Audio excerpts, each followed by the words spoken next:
Donald Trump just publicly humiliated his own Department of Homeland Security secretary by terminating her employment right in the middle of a live public address. There was no polite resignation letter drafted, no quiet transition period offered, and absolutely no advance warning given to her executive team. Kristi Noem looked down at her prepared notes, and by the very moment she looked back up at the audience, she was completely stripped of her power and out of a job. The White House is currently spiraling out of control in real time, and top-level officials are losing their positions faster than the public can even keep track. She did not pack her office boxes alone. Another completely untouchable political insider just received the exact same brutal and immediate dismissal. The absolute chaos tearing through the West Wing right now is entirely unprecedented, with former fierce loyalists suddenly turning on each other in a desperate, vicious fight for career survival. This administration promised a unified front to the voters, but instead, it is aggressively bleeding out its highest-ranking cabinet members and shadow advisors on national television for the entire world to witness. The executioner axe fell less than 24 hours after a truly disastrous congressional hearing involving the unexplained spending of $200 million of American taxpayer money. Someone immediately had to take the fall for the public relations disaster. The former governor quickly found herself ruthlessly thrown under the bus by the very president she had previously sacrificed her entire political reputation to defend. Now, the absolute panic setting in among the remaining executive staff is completely palpable. The sheer level of internal dysfunction we are witnessing today is spectacular, and the subsequent fallout is actively taking down a massive shadow player along with her. A secret government-owned beachfront property is sitting completely empty tonight, and a highly controversial, heavily guarded political power couple has been permanently evicted from the Washington elite. Hello everyone, and welcome to Unite Democrats. I am incredibly glad you are joining me to unpack this historic disaster today. If you want to stay completely updated on every single piece of breaking news as this administration inevitably continues to unravel, clicking that subscribe button and turning on the notification bell is the easiest way to ensure we can keep having these vital conversations together. Sweat visibly beaded on her forehead under the harsh fluorescent lights of the Capitol building. Facing a panel of highly irritated lawmakers, the former governor was completely cornered. She was forced to explain a massive, inexplicably expensive television campaign. We are talking about $200 million completely vaporized on broadcasting spots that essentially just pointed at the border and yelled at people to stay away. The production value was entirely embarrassing, resembling a cheap late-night infomercial rather than a serious federal initiative. Yet, the invoices were paid in full, draining public coffers at a breathtaking pace. Lawmakers demanded strict accountability for the financial hemorrhage. They wanted names, they wanted signatures, and they wanted a valid justification for the staggering misuse of resources. Cornered animals tend to lash out, and politicians are certainly no different. In a desperate bid for professional survival, she made the ultimate, unforgivable political miscalculation. She opened her mouth and confidently declared that the commander-in-chief had personally reviewed, approved, and authorized every single penny of that disastrous media buy. Silence fell over the committee room the second the words left her lips. Attempting to pass the buck upward is a lethal strategy in this specific administration. She essentially accused the most notoriously defensive man in modern political history of being the core architect behind a monumental financial blunder. She tried to use his name as a human shield to deflect the incoming congressional fire. Up at the executive mansion, televisions were inevitably tuned into the broadcast. One can easily picture the absolute fury erupting when the president heard his own appointee attempting to drag him down into her self-made swamp of administrative incompetence. Absolute loyalty is demanded above all else, and public deflection is treated as high treason. She broke the cardinal rule of the inner circle by publicly suggesting the boss made a catastrophic mistake. There was no internal investigation launched, no private phone call scheduled to discuss the glaring discrepancy, and absolutely no opportunity provided for her to walk back the damning testimony. The retaliation was swift, utterly brutal, and entirely public. A digital death warrant was issued almost instantaneously. Through a seething social media post, the president completely obliterated her carefully constructed narrative. He categorically denied any knowledge of the absurd television advertisements, effectively calling his top security official a blatant liar in front of the entire nation. He did not stop at a simple, polite denial. He used the massive platform to announce her immediate removal from the cabinet. To add profound insult to injury, he did not just fire her and let her leave with dignity. He created a painfully transparent, completely meaningless new title to banish her into a state of political purgatory. He loudly declared she would now serve as the envoy for the Shield of the Americas. That is a completely fabricated position with no actual authority, no designated budget, and absolutely zero relevance on the world stage. It sounds exactly like a hollow title given to a child playing dress-up, serving only to highlight the sheer, unadulterated humiliation of her very public demotion. She was forcefully stripped of a massive, powerful government department and mockingly handed an empty briefcase. While she was still desperately trying to process the severe whiplash of her public destruction, her immediate replacement was already eagerly measuring the office drapes. A loyalist senator from Oklahoma named Markwayne Mullin was instantaneously floated as the chosen, pre-approved successor. There was absolutely no hesitation, no polite mourning period observed for the freshly ousted secretary. The new guy stepped right up to the microphone with a giant, winning grin, publicly expressing his absolute thrill at taking over the sprawling department. He eagerly accepted the shiny keys to the castle while the previous owner was still standing outside in the freezing cold, utterly bewildered. It is a terrifyingly efficient machine of pure betrayal. You step out of line for even a fraction of a second, you attempt to share the blame for a mistake, and you are immediately replaced by the next ambitious foot soldier waiting anxiously in the wings. The chilling message sent to the rest of the cabinet was crystal clear. Do not ever attempt to make the president look bad, or you will quickly find yourself cast out, holding a fake job title, while your former colleagues gleefully take your place without skipping a single beat. The absolute ruthlessness of the maneuver left Washington insiders completely breathless, setting a terrifying new precedent for workplace survival in the capital city. Every single remaining official is now terrified of their own shadow. The atmosphere within the executive branch has shifted from arrogant confidence to sheer paranoia. Cabinet members are terrified to authorize basic spending, petrified that a single misplaced dollar could result in their own public execution. The sheer magnitude of the $200 million mistake is entirely overshadowed by the speed at which the administration eats its own members. Nobody feels safe, nobody trusts their colleagues, and everyone is constantly looking over their shoulder waiting for the next social media post to drop. It is a masterclass in ruling by absolute fear, completely dismantling any remaining illusion of a functioning, cohesive government body. The sudden decapitation of the department was entirely breathtaking in its swiftness, but the collateral damage proved infinitely more scandalous. Washington thrives on backroom whispers and shadowed alliances, yet nobody anticipated the secondary shockwave that immediately followed the highly publicized termination. While the political world was busy dissecting the sudden downfall of the embattled secretary, a second, equally devastating pink slip was quietly sliding across a mahogany desk. The axe swung twice that fateful afternoon, severing the professional lifeline of a man who legally should never have held an ounce of power within the federal government to begin with. This was a political operative who stalked the marble hallways without taking an oath of office, without facing a single congressional confirmation hearing, and without subjecting himself to basic ethical disclosures. Operating under the bizarre, completely unprecedented title of a special non-government employee, he possessed an all-access pass to the highest levels of national security. He bypassed every established protocol, casually strolling past armed guards and secure checkpoints as if he owned the entire bureaucratic apparatus. Now, the architect of this shadow regime was unceremoniously stripped of his security clearance and tossed out onto the unforgiving pavement of the capital city.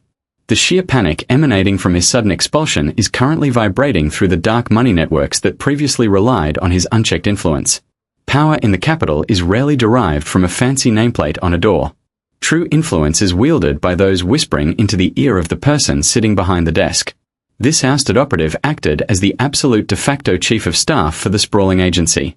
Bureaucrats quickly learned that securing a signature from the official cabinet member required first bowing down to her unofficial gatekeeper. Corporate executives desperate for lucrative federal contracts knew exactly who they needed to wine and dine. They bypassed the official procurement offices entirely, opting instead to court the favor of a man who technically did not even draw a federal paycheck. The sheer audacity of the arrangement is staggering when viewed under the harsh light of public scrutiny. He served as an absolute bottleneck for billion-dollar decisions, casually determining the fate of massive border security initiatives and technology acquisitions, while completely insulated from the standard mechanisms of government accountability. He was a private citizen playing warlord within a federal agency, leveraging his proximity to the secretary to extract maximum leverage from terrified private sector vendors. The sudden collapse of his unchecked authority leaves behind a messy trail of questionable agreements and highly suspicious verbal handshakes that investigative reporters are now tearing apart piece by piece. Professional arrogance frequently breeds personal recklessness. The entanglement between the ousted secretary and her shadow advisor extended far beyond the realm of questionable government contracting. They cultivated an intensely personal liaison that evolved into the worst-kept secret in the Western Hemisphere. Every junior staffer, every seasoned security detail agent, and every opposing political strategist knew exactly what was happening after the office lights went dark. Despite loudly championing traditional family values on the campaign trail and regularly posing for wholesome holiday photographs with their respective spouses and children back in their home states, the pair operated a brazen, unapologetic romance within the city limits.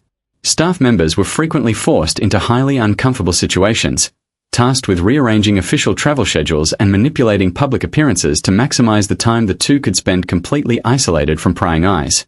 Aides practically tripped over themselves trying to ignore the blatantly obvious nature of the relationship, terrified that acknowledging the glaring reality would result in their own immediate termination. The sheer hypocrisy of their double lives was utterly astounding, functioning as a daily insult to the conservative voters who initially catapulted them into the stratosphere of national politics.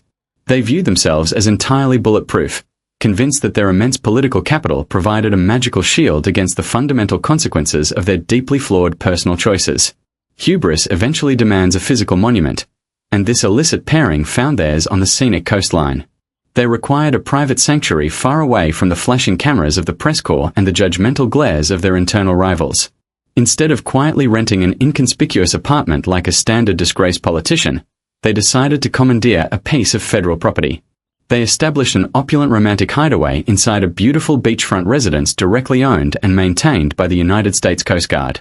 Taxpayer funds meticulously landscaped the grounds, polished the hardwood floors, and kept the ocean breeze flowing through the pristine windows of a house meant for military commanders, not rogue political lovers.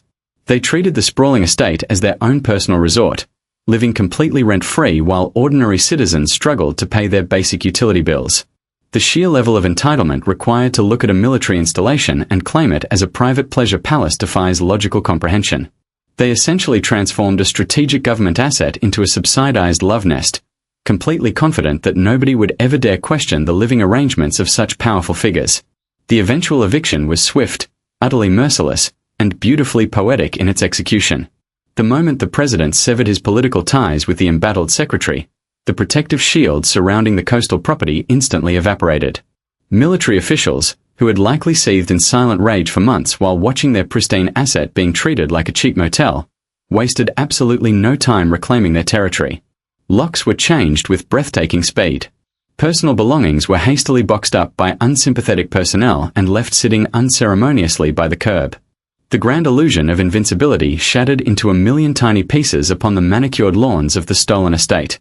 The disgraced pair found themselves not only stripped of their sweeping federal authority but completely locked out of the taxpayer-funded paradise they had so arrogantly claimed as their own. The simultaneous loss of professional power and personal luxury creates a stunning portrait of absolute ruin. They flew too close to the sun, blinded by their own reflected glory, and are currently experiencing the agonizing velocity of a totally unprotected free fall back into total obscurity. The isolation that follows a spectacular political collapse is entirely deafening. Just 48 hours prior to their brutal expulsion, their mobile phones were constantly flooded with desperate text messages from high-ranking senators and wealthy corporate donors begging for a fleeting moment of their precious time. The most exclusive dining establishments in the city held private tables specifically reserved for their sudden, unannounced arrivals. They were the absolute center of gravity within a universe entirely built upon traded favors and whispered secrets. Today, those same mobile devices are sitting completely silent on cheap wooden nightstands in whatever temporary lodging they managed to secure. The wealthy donors immediately deleted their contact information, terrified of catching the political contagion radiating from the disgraced couple. Former loyal allies are currently sprinting toward television cameras to loudly distance themselves from the radioactive wreckage. The brutal reality of the capital city is that friendship is strictly conditional upon your proximity to absolute power. The moment the executive branch severed the umbilical cord, the entire ecosystem of sycophants and hangers-on vanished into thin air. They are currently wandering through a barren social wasteland, forced to finally confront the devastating consequences of their monumental arrogance without the comfortable insulation of a federal security detail or a stolen beachfront mansion. The trail of destruction left behind by this ousted political operative stretches far beyond a single misused beachfront property. Long before he ever set foot inside the Department of Homeland Security, His reputation was already permanently stained by a series of deeply disturbing personal scandals that would have permanently disqualified any normal citizen from even securing a job managing a local retail store. This is a man who actively dodged severe legal consequences for his actions. He was forced to arrange a financial settlement to quietly bury allegations of sexual misconduct brought forward by a prominent financial backer of his own political party. The documented accusations did not stop there. He was completely separately accused of forcibly grabbing a musician during a highly publicized holiday gathering. His entire professional trajectory is littered with credible reports of predatory behavior and entirely inappropriate conduct. During the previous administration, he brazenly conducted another highly publicized affair with a different top-tier communications director, a gross ethical violation that the commander-in-chief reportedly praised rather than condemned. He operates entirely without a moral compass, treating the people around him as completely disposable objects meant only for his personal gratification. The profound outrage stems not just from his wretched personal history, but from the terrifying reality that someone with such a thoroughly documented record of alleged abuse was ever allowed within 100 miles of the national security apparatus. The federal government requires rigorous background investigations for low-level administrative assistance, yet this specific individual bypassed every single security protocol simply because he possessed the right political connections. He was handed the metaphorical keys to the kingdom. He was granted unrestricted authority to influence sweeping domestic policies, direct federal law enforcement strategies, and interact with highly sensitive intelligence data. The sheer absurdity of placing a known liability in charge of protecting the nation is completely staggering. It represents a total collapse of institutional integrity. The people tasked with guarding the gates deliberately opened them to a man whose own past behavior demonstrated a complete inability to respect basic personal boundaries or adhere to fundamental legal standards. The system did not just fail to detect his flaws, the system actively rewarded his toxicity. While the male operative brought a history of predatory interpersonal behavior to the department, the ousted female secretary brought a terrifying track record of absolute administrative cruelty.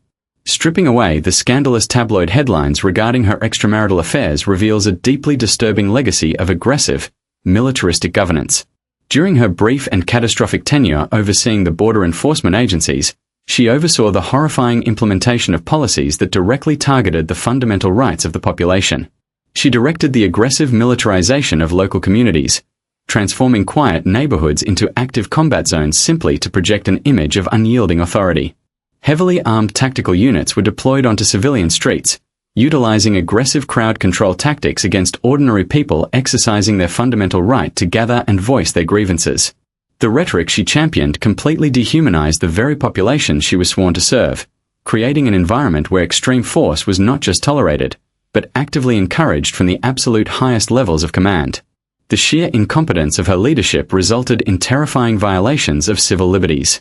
The rapid acceleration of her aggressively blind deportation machine led to the unthinkable nightmare of actual passport-holding citizens being swept up in federal raids. Families were completely torn apart, legal residents were detained in horrific conditions, and the foundational principles of due process were entirely ignored in a desperate scramble to produce favorable statistics for evening television broadcasts. She treated human lives as completely disposable collateral damage in her endless quest for higher political office. The tragic irony of her tenure is that while she ruthlessly cracked down on marginalized communities under the false guise of fiscal responsibility and strict legal adherence, she was simultaneously treating the national treasury like her own personal checking account.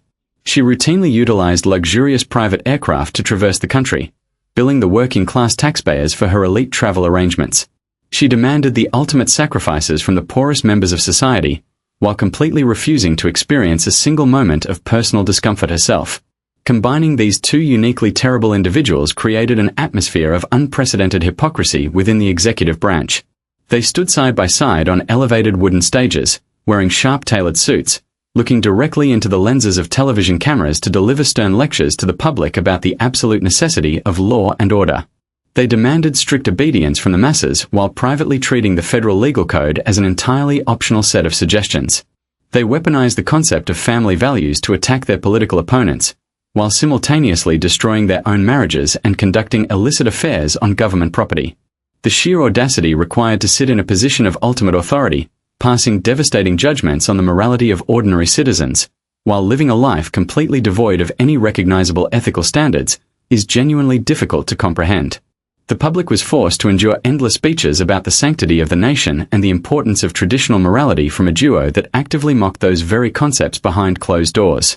They sold a completely fabricated version of themselves to the voting public, utilizing fear and division to mask their own incredible ethical deficiencies.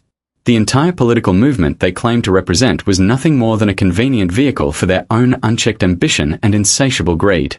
They viewed the highest offices in the land not as a sacred duty to the citizens, but as a personal playground designed exclusively to enrich their own lives and satisfy their own desires. Their sudden and absolute downfall is not just a matter of political consequence. It is a rare moment of karmic justice manifesting in real time. They spent years aggressively building a fortified fortress of arrogance, completely convinced that their proximity to the highest office in the land rendered them totally invincible. They fundamentally believed that the rules governing human decency and professional conduct applied only to the lesser classes. Today, they are experiencing the crushing reality that political power is entirely fleeting, and that a foundation built entirely upon lies, intimidation, and gross abuse of public trust will inevitably collapse under its own massive weight. The American public was forced to endure their reign of administrative terror, but the agonizing chapter of their unchecked authority has finally reached its deeply satisfying conclusion. The dust has finally settled over the shattered remains of their political careers, leaving behind a completely altered landscape within the executive branch. The former secretary is currently attempting to navigate the profound humiliation of her entirely fabricated new title. Serving as the envoy for the Shield of the Americas sounds exactly like a role invented for a comic book sidekick, not a serious diplomatic assignment. She has been effectively exiled to a windowless basement office of political irrelevance, completely stripped of her massive federal budget and her terrifying authority. Meanwhile, her eager replacement, the incredibly ambitious senator from Oklahoma, is already aggressively redecorating her former executive suite. Mark Wayne Mullen did not even bother to wait for the desk chair to cool down before gleefully claiming his new sprawling kingdom, proving exactly how disposable loyalty truly is within this specific administration. The most incredibly satisfying aspect of this entire glorious disaster is the abrupt termination of their taxpayer-funded luxury lifestyle. The disgraced shadow advisor and the ousted cabinet member are suddenly facing the harsh, unforgiving reality of flying on commercial airlines just like everybody else. There will be no more heavily guarded motorcades shutting down traffic for their secret dinner dates. There are absolutely no more private government jets waiting on the tarmac to whisk them away for weekend escapes. The beautifully manicured lawns of their stolen coastal fortress are now completely off limits, closely guarded by the very military personnel they previously treated like personal housekeeping staff. Their romantic rendezvous will now have to occur in standard public spaces paid for with their own dwindling personal funds. The sheer poetic justice of watching two incredibly arrogant individuals lose their stolen castles is an absolute feast for the senses. To these entirely disgraced misanthropes who spent years weaponizing their power against vulnerable communities while actively looting the national treasury, there is only one appropriate farewell to offer. We simply quote the deeply profound text of modern culture and proudly declare, "Goodbye, good riddance, and peace out." You never actually represented the true will or the genuine well-being of the citizens of this nation, and your spectacular downfall is the single greatest piece of news we have received all week. Now is the perfect time for the rest of us to pour a tall beverage, raise a glass, and celebrate this monumental victory for basic accountability. This incredible collapse is just one small chapter in a rapidly unraveling administration, and you absolutely need to be here for the rest of the spectacular show. If you found yourself smiling at this long overdue delivery of karmic justice, hit that subscribe button right now. Take a moment to share this broadcast across your social media platforms, send it directly to your politically engaged friends, and forward it to those family members who desperately need a good laugh today. I want to know exactly what you think about this breathtaking double firing. Drop your personal opinions down in the comment section below. Let me know how you are celebrating their eviction, and tell me who you firmly believe is going to be the next official to face the presidential chopping block. Thank you so much for watching Unite Democrats, and I will see you in the next breakdown.